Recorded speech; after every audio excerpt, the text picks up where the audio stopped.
les finalités de l'éducation ne s'imposent plus dans leur verticalité théocratique comme jadis. Vous savez, dans les pays totalitaires, il n'y a pas de problème d'éducation, hein. Dans l'Union soviétique des années 50, dans l'Iran de Khomeini, bon, on ne se pose pas de problème. Il n'y a pas de débat éducatif, hein. Il n'y a pas de débat pédagogique. Il n'y a pas de débat sur l'école.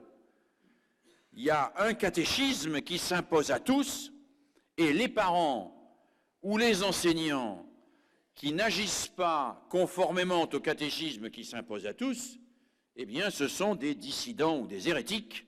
En tout cas, ce sont des gens que l'on rééduque, eux, pour qu'ils éduquent leurs enfants correctement.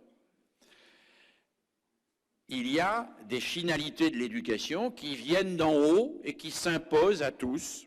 Personne ne les discute.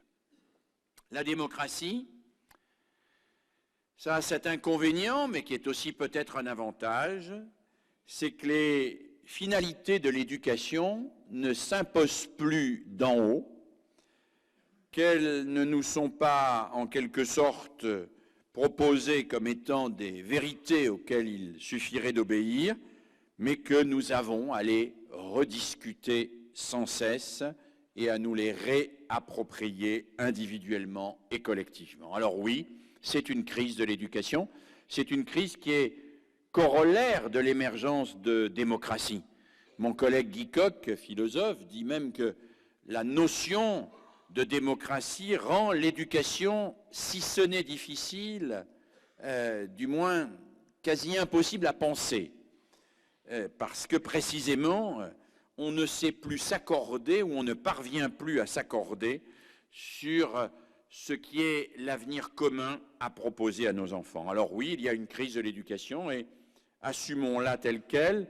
Et puis il y a ce que mon collègue Marcel Gauchet appelle la montée de cet individualisme social qui fait primer les stratégies individuelles sur le respect des règles collectives, hein, y compris d'ailleurs pour ceux et celles qui promeuvent ces règles par ailleurs, qui sont très contents d'appliquer ces règles aux autres, mais qui s'en exonèrent dès qu'il s'agit d'eux-mêmes, hein. On connaît très bien ça en France, où par exemple les meilleurs défenseurs de la carte scolaire et de l'obligation de respect de la carte scolaire sont les premiers à mettre leurs enfants dans les établissements privés qui y dérogent, etc., etc. Et que dès lors que nos enfants sont directement concernés, les principes qu'on considère comme valables pour la totalité, on s'en exonère facilement. Et nul là-dessus ne peut jouer l'esprit fort, parce que nul ne peut dire Fontaine, je ne boirai pas de tonneau. Nous savons bien que quand c'est nos enfants qui sont en question, nos principes politiques, on est capable de les mettre sous le tapis. Alors oui, il y a une crise de l'éducation, parce qu'il y a des récits unificateurs qui se sont effondrés, parce que les finalités de l'éducation ne font plus consensus, parce que l'individualisme social fait primer les stratégies individuelles, parce qu'aussi les autorités éducatives ne fonctionnent plus de manière solidaire. Il y a toujours eu plusieurs autorités éducatives. Dans l'école mythique de Jules Ferry, l'école à la française, il y avait l'instituteur, mais il y avait le curé, mais il y avait le père de famille, mais il y avait aussi les autres notables. Mais Jules Ferry disait lui-même, tous fonctionnent ensemble, respectent et imposent la bonne vieille morale de nos pères. Et moi-même, quand j'étais à l'école, il y a longtemps, j'avais plusieurs instituteurs et ils surveillaient la cour du centre de la cour à quatre, dos à dos. C'est-à-dire qu'ils se mettaient au milieu de la cour et au milieu, ils s'appuyaient les uns sur le dos des autres, ils étaient quatre, ils pouvaient discuter. Et ils avaient comme ça un champ de vision, évidemment, absolument parfait, puisque personne ne pouvait échapper à leur regard.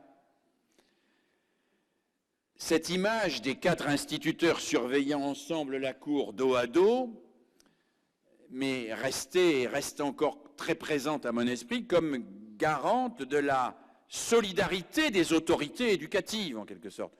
Chacun d'entre eux peut avoir son idée, mais on ne se contredit pas. Bien évidemment, ce n'est plus le cas.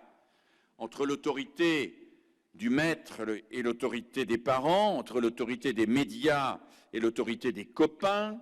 Il n'y a plus convergence, il n'y a plus consensus et chacun tire dans son sens. Elles ne font pas système, elles ne fonctionnent plus de manière solidaire. Le flux de données que reçoivent aujourd'hui nos enfants est tellement grand. Tout ce qui contribue à leur éducation, en particulier à travers tout ce qu'ils apprennent à l'extérieur de l'école, et tout ça est tellement gigantesque et en même temps disparate que la cohérence est extrêmement difficile à construire.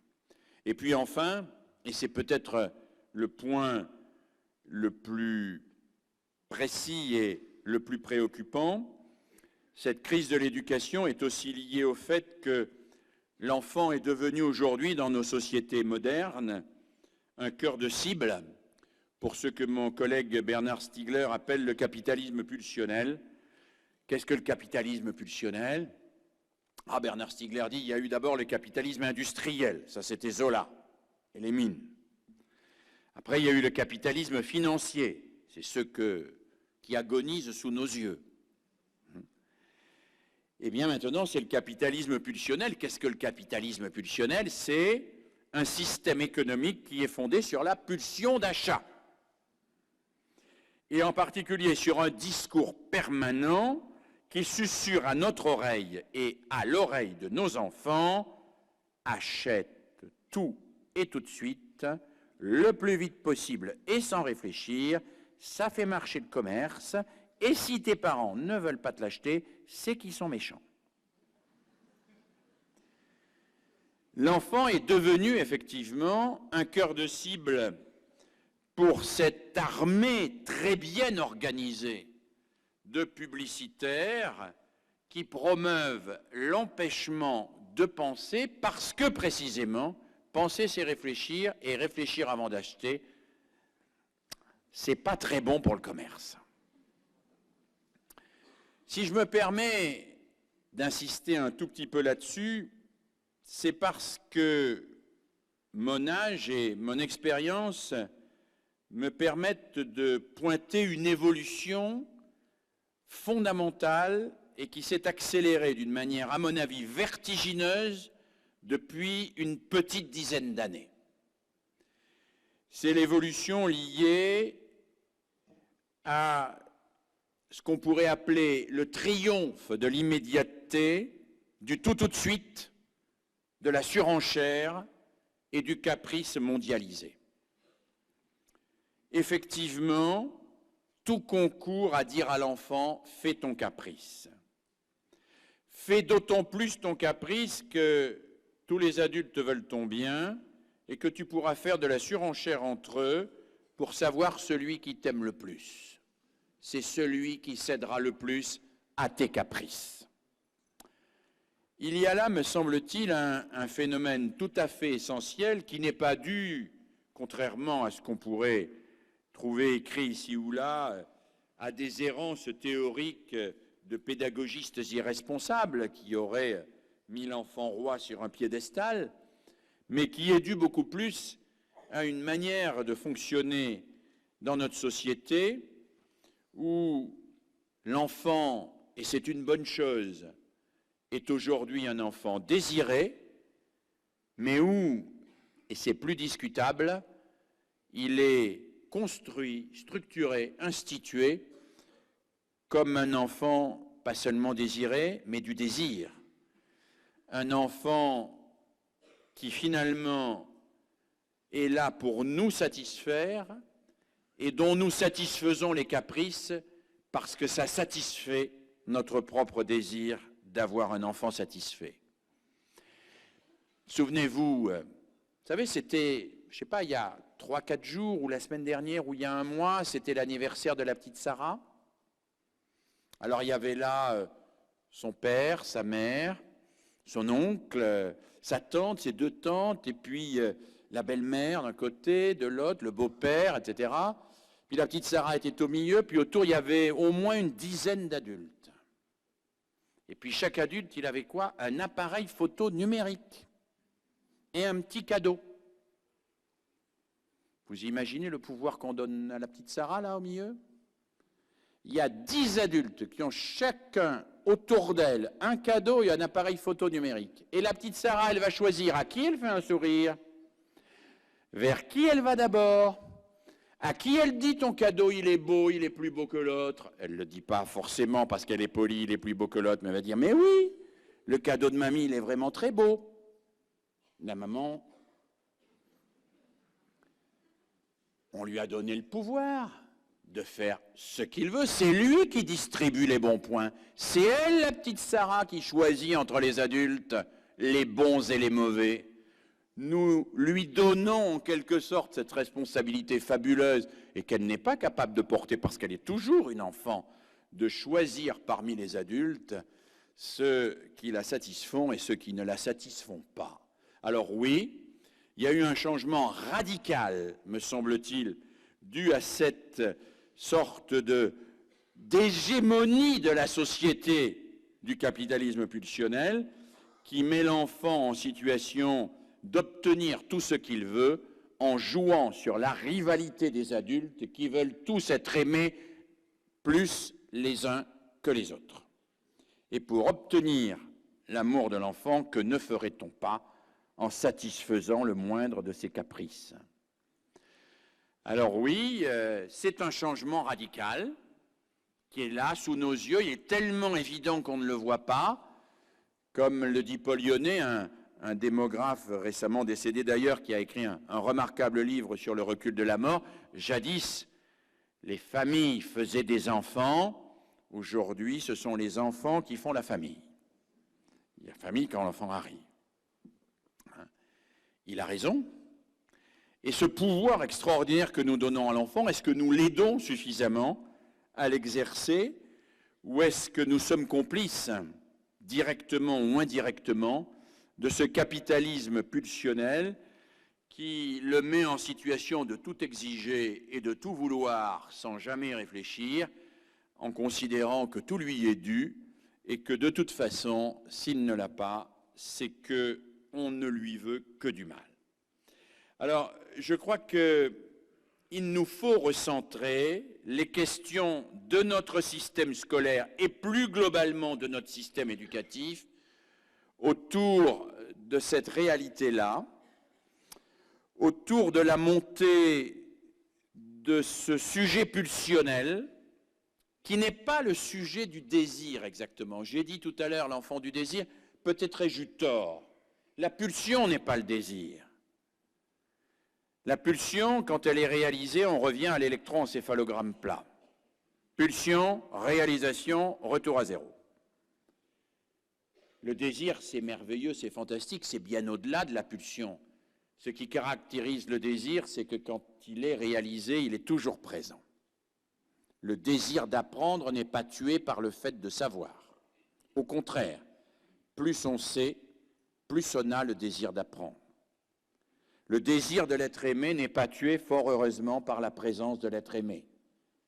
Et ce à quoi on reconnaît l'amour, c'est que précisément, c'est un désir qui ne se confond pas avec la pulsion. Alors oui, il y a un enjeu fondamental aujourd'hui qui, si on ne le regarde pas en face, ne nous permet pas, me semble-t-il, de répondre à la question « Que peut l'éducation ?» Moi, j'ai envie de répondre à la question « Que peut l'éducation ?» J'ai envie de répondre « Elle peut et elle doit construire des êtres qui soient des sujets libres, capables de s'émanciper de l'impulsion, de cette toute-puissance, de cette volonté d'avoir satisfaction dans l'instant, sans avoir à prendre le temps de penser, de réfléchir, de mettre à distance. Je fais partie de ceux qui, non pas croient au complot, mais constatent qu'il y a étymologiquement une conspiration. Alors prenons le mot conspiration au sens étymologique. Conspiration, c'est ceux qui respirent ensemble. Une conspiration pour nous dire « réfléchissez le moins possible. Faites le plus vite possible. Passez à l'acte. » Alors ceux qui s'occupent des gamins difficiles, ils savent ce que c'est que le passage à l'acte, hein. Ils savent que dans la classe, le gamin qui en a marre, il jette sa trousse, il jette sa règle, il se lève, il prend l'autre au collet, il le secoue. Du passage à l'acte, on en voit dans les classes difficiles. Mais même ceux qui ne sont pas dans les classes difficiles, ils voient les effets de cette réalité sociologique. Ils voient des gamins incapables de se concentrer. Ils voient des gamins dont la durée d'attention a été diminuée par 3 ou 4 en l'espace de quelques dizaines d'années. J'ai fait moi-même refaire les tests élaborés par Édouard Claparède dans les années 1930-1940, qui étaient des tests d'attention sur des puzzles ou des choses comme ça, c'est-à-dire des exercices relativement simples. On observe qu'aujourd'hui, un enfant a à peu près un tiers de temps d'attention fixe et linéaire par rapport à ce qu'avait un enfant à l'époque où Claparède a élaboré ses tests. Il faut être complètement juste dans ce tiers de temps, c'est-à-dire 5 minutes d'attention quand il en avait 15, l'enfant fait plus de choses qu'il n'en faisait dans les 5 minutes auparavant, donc il est plus actif, plus intensément, mais le temps d'attention s'est fragmenté. Il faut en permanence renouveler l'attention. D'ailleurs, c'est le b.a.-ba du fonctionnement des médias.